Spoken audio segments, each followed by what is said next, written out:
noite a todos, sejam todos bem-vindos. Que Jesus nos abençoe. É sempre uma alegria, sempre um prazer a gente estar junto aqui novamente. O assunto de hoje é muito interessante. Nós vamos ver a intervenção dos Espíritos. Então vamos nos preparar para a reunião e muito bem-vindos, viu? Então vamos iniciar o capítulo 9, Intervenção dos Espíritos no Mundo Corporal. Então nós vamos tratar do item 1, penetração de nossos pensamentos pelos Espíritos, influência oculta dos Espíritos sobre os nossos pensamentos e sobre as nossas ações, possessos, convulsionários, afeição dos Espíritos por certas pessoas, anjos guardiães, espíritos protetores, familiares ou simpáticos, influência dos espíritos sobre os acontecimentos da vida, ação dos espíritos sobre os fenômenos da natureza, os espíritos durante os combates, dos pactos, poder ocultos, talismãs, feiticeiros, bênçãos e maldição. Olha que capítulo interessantíssimo. Não é à toa que está no Livro dos Espíritos. Vai ser fascinante esse capítulo inteiro. Então vamos lá. Penetração de nossos pensamentos pelos Espíritos. Os Espíritos veem tudo o que nós vemos. Podem vê-lo, visto que vos rodeiam incessantemente. Todavia, cada um não vê senão as coisas sobre as quais dirige sua atenção, porque com aqueles que lhes são indiferentes, eles não se preocupam. Então nós precisamos prestar bastante atenção nisso daqui. Pode vê-lo, visto que vos rodeiam. Todavia, cada um não vê senão as coisas sobre as quais dirige sua atenção. Olha aí a mensagem do Espiritismo. Para a gente mudar as nossas atitudes, os nossos atos, o nosso pensamento, porque sempre repetimos aqui aquilo que Jesus falou. Semelhante atrai semelhante. O Espírito, quando a gente dá atenção, eles gostam e começam a nos influenciar. Então, qual a primeira mensagem? Aquele que procura a doutrina espírita. É ele não assimilar aqueles pensamentos, e nós vamos ver aqui, que são muitos pensamentos, que vêm e que não tem nada a ver conosco. Porque nós mudamos, de repente nós estamos pensando em alguma coisa que não condiz com as nossas atitudes do dia a dia. Se a gente não ligar, é como um apelido. Quando alguém acha ruim, quando ele é chamado por um apelido, o apelido pega. Porque se ele não ligar, perde a graça. Então, quando a gente não liga muito para as entidades, aquelas sugestões que eles estão nos dando, eles vão procurar outro. Porque, ou se eles ficarem conosco, eles vão mudar. Muitas entidades obsessoras passam até ser benéfica para nós, passa até nos ajudar depois que ele tem uma compreensão. Nós vamos ver isso no livro do Chico Xavier lá, sobre a história de Cerinto, que ele degradiava, ele guerreava contra a doutrina espírita, ele não aceitava e depois ele começou a ajudar e trouxe uma linda mensagem para nós que chama Prece de Cerinto. Quem quiser ver essa prece, digite lá, Prece de Cerinto, vocês vão ver que coisa linda que é essa prece, porque ele se transformou. Através do quê? Através do exemplo daqueles que estavam fazendo a reunião. Então, aquilo que a gente sempre comenta, a palavra ela pode convencer, mas o exemplo vai arrastar. Quando o Espírito vê que a gente mudou as atitudes, a gente mudou o nosso comportamento, eles se afastam. Os Espíritos podem conhecer nossos mais secretos pensamentos. Frequentemente, eles conhecem aquilo que quereríeis ocultar a vós mesmos. Nem atos, nem pensamentos podem lhes ser dissimulados. Jesus novamente. Não há nada oculto que não será descoberto. Nós vamos ver no livro Os Mensageiros, no item 4, o caso de Vicente. Eu falei que eu não ia falar mais item, porque às vezes eu misturo os itens aqui, aí precisa do Reinaldo, do Ed, corrigir. Mas eu tenho certeza absoluta que está no livro, no item 4, porque esse livro é um livro que eu gosto muito dele. Eu li muitas vezes. Nós vamos ver o caso de Vicente. Olha o caso aí. André Luiz, todos já conhecem a história. Aqueles que leram o livro Nosso Lar vão ver que ele queria muito visitar a família. E os espíritos estavam protelando, porque a mulher dele já tinha arrumado outra. E, normalmente, o homem, ele quer ser dono da mulher. E quando ele voltou, a mulher estava com outro. Aí, nesse livro aí, ele fica junto com outro médico, por nome Vicente. E ele vai reclamar um pouco, porque a mulher tinha arranjado outro companheiro. Aí o Vicente fala, seu caso é muito simples. O meu, eu também fui médico, eu tinha uma pequena ferida no nariz, insignificante. Mas como a minha mulher também conhecia laboratório, ela começou a ministrar um medicamento deletério, porque eu trouxe um irmão meu para morar comigo e ela se apaixonou pelo meu irmão. E meu irmão se apaixonou por ela. Então, aos olhos da terra, eles estão vivendo muito bem, porque eles aceleraram o meu desencarne. E eu me lembro até hoje que quando eu estava no leito de morte para desencarnar, os olhos de súplica dela, ali, e dele também. Aí depois, do lado de cá, eu descobri tudo. Mas ele estava numa condição que ele talvez nem seria obsessor deles, porque ele já tinha uma compreensão e perdoava. Então está aí. Por isso que nós temos muitos problemas, às vezes que a gente não acha a solução de imediato. São aqueles amigos de outras épocas e aqueles inimigos de outras épocas. A gente fala amigo porque houve uma convivência. Só ama muito quem odiou muito. E só odeia muito quem amou muito. Então, é o fio ali. É uma briga diária, né, na nossa condução, porque é essa insistência que vai transformar, de fato, a nossa jornada. Né? Porque senão eles grudam mesmo. É difícil, mas não é impossível. Isso aí. No Livro dos Espíritos, nós já comentamos aqui. Basta um pequeno esforço. A gente sabe que esse esforço é grande, mas os espíritos acham pequeno. Nesse caso, pareceria mais fácil esconder uma coisa a uma pessoa viva que fazê-lo a essa mesma pessoa depois da sua morte? Certamente. E quando vos credes bem ocultos, tendes frequentemente uma multidão de espíritos ao vosso lado que vos vêm. Então, aí nós já lemos anteriormente que é de acordo com a vibração. O nosso pensamento cria um campo eletromagnético. Vai entrar nesse campo, em conexão conosco, os mesmos espíritos que estão nessa faixa. Então, quando a gente muda de faixa, nós, muitas vezes, não vamos ter interferência desses espíritos. Nós vamos ver isso no Livro dos Médiuns. No Livro dos Médiuns está escrito lá o seguinte: todos os espíritos podem nos ver, podem interferir, depende da evolução dele. O inferior, normalmente, ele não vê o superior. Uma santa da Igreja Católica, Santa Clara, ela visitou as ondas infernais e os espíritos não viam ela. E nós vamos ver que o André Luiz e os ministros, para descer nas ondas infernais, eles precisaram apagar a luz, para que os espíritos pudessem não ficarem assustados com eles, porque ia espantá-los. Então, eles desceram na mesma faixa.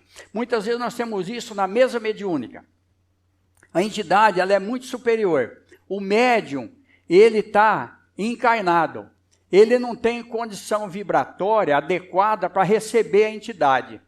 O médium precisa subir alguns degraus vibratórios e a entidade tem que descer para poder haver a conexão, senão não há conexão. Por isso que é muito difícil receber a mensagem do Dr. Bezerra de Menezes, de Chico Xavier, desses espíritos superiores, porque é necessário um esforço muito grande.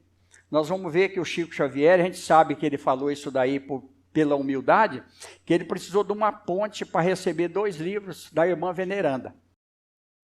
Que pensam de nós os espíritos que estão ao nosso redor e nos observam? Isso depende. Os espíritos frívolos se riem dos pequenos aborrecimentos que vos suscitam e zombam das vossas impaciências. Os espíritos sérios lastimam vossos defeitos e procuram vos ajudar. Isso aqui é muito interessante. Eu já comentei aqui anteriormente que eu fui fantoche de um espírito pseudo-guia meu. Ele manobrou minha vida mais ou menos uns 4 anos, porque eu acreditava cegamente nele. Então, ele fazia comigo coisas que hoje eu fico até com vergonha. Por quê? Porque ele começou a manipular. Manipulava legal mesmo, porque eu acreditava nele, eu tinha evidência, e para mim estava tudo legal, ele interferia nas coisas materiais. O Espírito Superior, ele nos ajuda discretamente. Por exemplo, às vezes eu ia fazer um negócio, ele interferia. Eu acreditava. Então, foi necessário o estudo da doutrina espírita para mim começar a entender isso daqui. Muitas vezes os frívolos, eles riem dos pequenos aborrecimentos que causa a nós. Às vezes o espírito interfere e a hora que a gente se desequilibra, aí ele dá risada. Eu tinha um problema de febre muito grande, eu já comentei aqui. E eu não conseguia detectar. Aí depois eu comecei a entender que aquilo ali não era físico, aquilo era espiritual. Comecei a orar e comecei a abrir o meu leque visual através da evidência e comecei a ver a entidade. A entidade dava risada. Por quê? Estava fazendo um joguete. Eu tomava, todo mundo sabe que aquela bezetacil é uma injeção fortíssima. Enquanto eu não tomava uma bezetacil, a febre não passava. Aí um amigo meu, que é médico, falou para mim um dia, falou, você tem alguma coisa errada, porque não é possível um negócio desse. Era essas interferências. E os espíritos sérios lastimam os defeitos e procuram nos ajudar. Aí nós vamos pegar o centro espírita.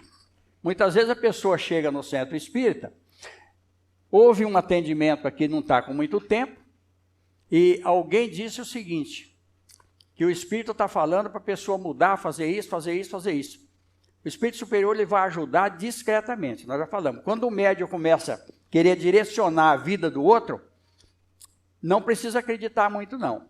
Ele precisa olhar a vida dele. Ele só vai aconselhar, o Espírito Superior só aconselha para o bem. O Espírito Superior não elogia, a gente vê isso com o Chico Xavier, com o Divaldo Pereira Franco, a gente vê ele falar que a freira lá, ela dá umas duras nele, porque ele precisa, porque senão ele fica indisciplinado. Ajuda discretamente, pode sugerir algum medicamento para nós, alguma busca de alguma coisa que vai ser melhor para nós, mas sutilmente, sem que eles apareçam. São espíritos inteligentes. E dentro desse assunto que nós estamos falando aqui, eu lembrei de um caso muito interessante que aconteceu em 1986. Uma moça muito bonita, ela entrou em depressão. Ela passou a não tomar mais banho. Ela não tomava banho. Ficava sem tomar banho. Precisava amarrar ela para poder higienizá-la. Ela estava pesando 34 quilos. Uma moça de 1,73 m de altura. Olha o que aconteceu. Começando a fazer um tratamento desobsessivo, na época, numa outra instituição, nós começamos a detectar o problema. Ela começou a se abrir, porque ela se fechou e não comentava nada com ninguém. Aí, quando ela teve confiança, ela começou a comentar comigo o seguinte, quando ela ia tomar banho, o espírito assoviava para ela. E falava para ela, estou vendo você nua. Olha que situação. Ela passou a ter medo de tomar banho. Quando ela ia lavar o rosto, o espírito atrás dela, porque ela tinha evidência, ele falava, você vai lavar o rosto? Eu estou vendo você mesmo vestida sem roupa. O que aconteceu com essa moça? Foi internada no sanatório. Quando ela saiu, já não tinha praticamente nenhum tipo de medicamento que fazia efeito. Ela chegou nessa situação. Através do tratamento desobsessivo dentro do centro, hoje ela é casada. E tem 4 filhos. Graças à doutrina espírita. Então, a doutrina espírita dá a condição da gente superar uma série de coisas. Então, olha só. Do mesmo jeito que ela detectou isso daí, poderia ser só mental. E a pessoa vai se fechando, se fechando. Quando pensa que não, ele está alienado. E aí fica muito difícil. Mas nós vamos falar disso quando a gente for falar sobre possesso. Influência oculta dos espíritos sobre os nossos pensamentos e sobre nossas ações. Os espíritos influem sobre os nossos pensamentos e as nossas ações? A esse respeito, sua influência é maior do que credes, porque frequentemente são eles que vos dirigem. Aquilo que eu comentei. Como eu tenho uma mediunidade perturbada, então eu via e passava a fazer com conhecimento de causa, mas sem entender o processo. Agora, aqui tem um outro detalhe. Muitas vezes a pessoa não percebe. Ele muda o humor de uma hora para outra. Ele modifica totalmente o comportamento dele. E aí afeta até o metabolismo físico. Por quê? São essas interferências sutis que nós estamos falando aqui. Então, muitas vezes ele vos dirige. E há realmente direção. Nós vemos isso. Olha a contribuição do Chico Xavier através dos livros do André Luiz, trazendo para nós. A gente vai pegar o livro Os Mensageiros lá, nós vamos ver uma série de acontecimentos influenciados pelos espíritos. É muito interessante isso daqui, mas a gente tem recurso. Temos pensamentos que nos são próprios e outros que nos são sugeridos. Vossa alma é um espírito que pensa. Não ignorais que vários pensamentos vos alcançam ao mesmo tempo, sobre o mesmo assunto, e frequentemente bem contrários uns aos outros. Então há sempre de vós e de nós, e é isso que vos coloca na incerteza, posto que tendes em vós 2 ideias que se combatem. Olha como que é difícil aqui. E nós sempre vamos ter dúvida, principalmente quem é médium. Porque se a gente tivesse certeza que seria só nosso o pensamento, a gente ia ter uma segurança muito grande e às vezes até se orgulhar. Então o médium, ele sempre tem dúvida se aquilo que ele está falando é dele ou se não é. Aí é necessário conhecer o quê? As vibrações espirituais, os fluidos que estão no livro A Gênese e também no livro dos Espíritos. E aqui é um fato interessante, porque muitos pensamentos alcançam a gente ao mesmo tempo. O que o Espírito faz? O Espírito só pensa. E vocês podem ver, nós temos 95 mil pensamentos por dia. 95 mil. Por dia não, acho que é por hora. Eu não tenho certeza, precisa confirmar. E desses 95 mil, 90 são inúteis. Só 5 mil que a gente aproveita. Então, olha aí a diferença. E por que são inúteis? Normalmente são sugeridos, são sugestões. Nós temos um outro problema. Às vezes nós determinamos fazer uma coisa. Nós saímos na rua e aí a gente já começa a perguntar para um e para outro. Se a gente já pergunta para um, ele já dá a opinião contrária, a gente já fica em dúvida. E às vezes acaba não fazendo nada. A gente corre o dia inteiro e não faz nada. Por quê? Porque nós precisamos ter uma decisão, nós precisamos ter vontade, ter uma determinação na nossa vida. E analisar. A doutrina espírita dá condição para a gente analisar tudo, inclusive isso daqui. O primeiro pensamento sempre é nosso. O primeiro. Só que muitas vezes a gente não guarda ele. A gente começa a assimilar outros. E é onde a gente comete, às vezes, algumas coisas que atrapalham a nossa vida. Como distinguir os pensamentos que nos são próprios daqueles que nos são sugeridos? Quando um pensamento é sugerido, é como uma voz que vos fala. Os pensamentos próprios são, em geral, aqueles do primeiro momento. De resto, não há um grande interesse para vós nessa distinção, e é frequentemente útil não o saberdes. O homem age mais livremente, e se ele se decide pelo bem, o faz mais voluntariamente. Se toma um mau caminho, não tem nisso senão mais responsabilidades. Então está aqui. Aí eu lembro muito de Sócrates. Quando Sócrates foi preso, os discípulos dele vieram libertá-lo. Nós subornamos o guarda. E a cela está aberta e você pode fugir se você quiser. Falou, por que eu vou fugir? Eu já estou livre. Eles prenderam o corpo de Sócrates, mas não prenderam o espírito de Sócrates. Meu pensamento é livre. Mas você é inocente, eles disseram para ele. Ele falou, vocês queriam que eu fosse culpado? Se eu fosse culpado, eles estariam fazendo justiça. Mas como eu sou inocente, eu não vou temer nada. Aí nós vemos no livro Ave Cristo, Chico Xavier, Emmanuel, nós vamos ver os cristãos, a fé, aquela fé inabalável. Nós vamos ver a resistência deles. Por quê? Porque assimilaram o evangelho de Jesus. Então está aqui, ó. Se a gente seguir o caminho do bem, podemos errar, não tem problema nenhum. Nós estamos seguindo um caminho. Nós cometemos, às vezes, alguns deslizes nesse caminho. Mas é que nem o Chico Xavier falou, que só cai quem está tentando andar. Aquele que ficar deitado, ele não vai cair porque ele já está deitado. Então, é muito interessante isso daqui para nós, para a gente entender. E o Chico Xavier, um dia, ele disse para o Emmanuel o seguinte, porque ele já estava velhinho, e ele acreditava, e realmente a gente sabe, que ele superou, e ele cumpriu a missão dele.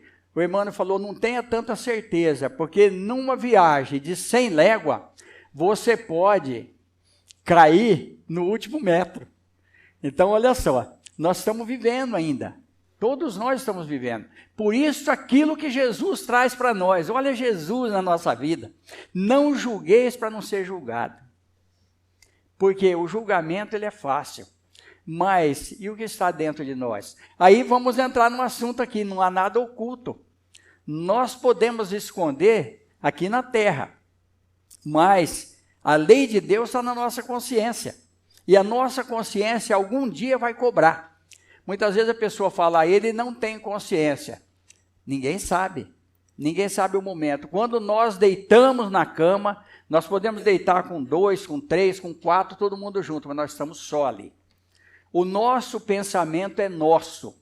As nossas atitudes são nossas. Então, ninguém pode entrar ali naquilo que nós estamos pensando. Podemos receber influências, como nós estamos vendo aqui, porque estão numa outra dimensão. Mas nós vamos ser responsáveis, principalmente aqui, ó, onde está falando. Se a gente tomar o caminho do mal, nós não podemos culpar obsessores. Nós nunca podemos culpar espírito pelas nossas atitudes. Nós é que abrimos a porta, janela, para que eles entram. Então, a atitude é nossa, nós é que estamos no corpo. Se a gente não fizer, não vai acontecer. Os espíritos podem nos influenciar, mas nós podemos barrar. Aí, só para a gente encerrar, porque nós não vamos passar de 25. Um amigo meu, que hoje, ele é pastor da Igreja Adventista do Sétimo Dia. Um amigo que eu estimo muito. Nós, inclusive, fizemos um trabalho muito interessante sobre o Apocalipse de João. Cara legal. Ele se perdeu na bebida, no vício. Estava perdido. Eu fiz de tudo com um amigo, a gente foi amigo desde solteiro, para que ele viesse para a doutrina espírita. Ele não se encontrou no espiritismo. Mas, mais uma vez, nós vamos ver que toda religião que leva a Jesus, ela tem um objetivo útil. Depende daquele que segue. Um outro companheiro meu, que era pastor da Adventista de Sétimo Dia, conversando um dia, eu falei para ele, olha, fulano de tal, ele está perdido na pinga, ele virou mendigo, perdeu praticamente tudo. Ele falou, vou levar ele para a igreja. Eu falei, isso, vamos levar ele para a igreja, vai para a igreja. Ele foi para a igreja. Ele se encontrou na igreja adventista do sétimo dia. Só que antes disso, eu levei ele numa psicóloga, numa amiga que é espírita, que hoje ela está, inclusive, morando em Portugal. Aí ele falava para ela assim, olha, tem uma coisa que faz eu beber. Tem uma coisa que faz eu beber, não tem jeito. Ela pôs na mesinha de centro uma garrafa de pinga e um copo, em cima da mesinha. E ele sentado longe da mesa. Ela falou para ele, olha, se a pinga for até você, é o espírito que está levando. Então nós vamos culpar o espírito. Agora, se você levantar e chegar na cachaça para tomar, então é você, não é o espírito. Se ele ficasse sentado lá, ele ia morrer sentado e não ia beber nunca. Porque o espírito não ia levar a bebida para ele. Ali foi o começo do tratamento. Hoje ele é pastor da Igreja Adventista do Sétimo Dia, coordenador dos Alcoólatras Anônimos, não aqui americano. Olha como mudou a vida dele. Porque ele quis. Quando nós queremos, nós conseguimos. E se nós estamos aqui é porque nós queremos. Então que Jesus nos abençoe, nos fortaleça. Qual vai ser a outra pergunta, Du? Para a semana que vem? Os homens de inteligência e de gênio aurem sempre suas ideias de sua própria natureza íntima? Vamos ver os grandes gênios. Aí nós vamos ver a história de Einstein, né? Vamos ver a história do pai da gravitação universal. Como que aconteceu essas coisas aí? Que Jesus nos abençoe. Vamos para a segunda parte.